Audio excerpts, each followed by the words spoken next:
حضرت علی کا فرمان ہے، مت بھاگو ان کے پیچھے جن کو تمہارے آگے اور بھی لوگ نظر آتے ہیں۔ وہ جگہ چھوڑ دو جہاں تمہارے احساس اور تمہارے الفاظ کی قدر نہ ہو، پھر چاہے وہ کسی کا گھر ہو یا کسی کا دل۔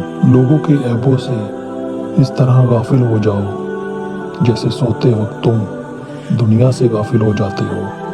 اپنے دوست کے دشمن سے دوستی مت کرو، ایسا کرنے سے تم اپنے دوست کے دشمن بن جاؤ گے۔ دوستی اور محبت ان سے کرو جو نبھانا جانتے ہوں، نفرت ان سے کرو جو بلانا جانتے ہوں، اور غصہ ان سے کرو جو منانا جانتے ہوں۔ دوستی کا بھرم صرف وہ لوگ رکھ سکتے ہیں جن کے وجود میں سمندر جتنا دل ہو۔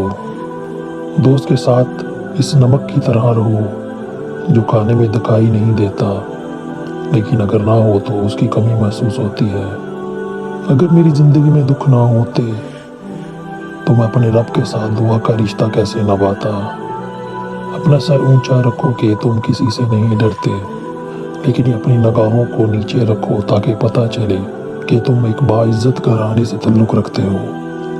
اپنے وہ ہوتے ہیں جو رونے پر آتے ہیں، اپنے وہ ہوتے ہیں جو رونے نہیں دیتے۔ اگر کوئی تم سے بھلائی کی امید رکھے تو اسے مایوس مت کرو، کیونکہ لوگوں کی ضرورت کا تم سے وابستہ ہونا تم پر اللہ کا خاص کرم ہے۔ کس طرح کی ویڈیو لگی ہے کمنٹ میں ضرور بتائیے گا، اور ہمارے چینل کو سبسکرائب کریں۔ نیکسٹ ویڈیو کے ساتھ پھر سے حاضر ہوں گے، تب تک کے لیے اجازت دیجیے۔ اللہ حافظ۔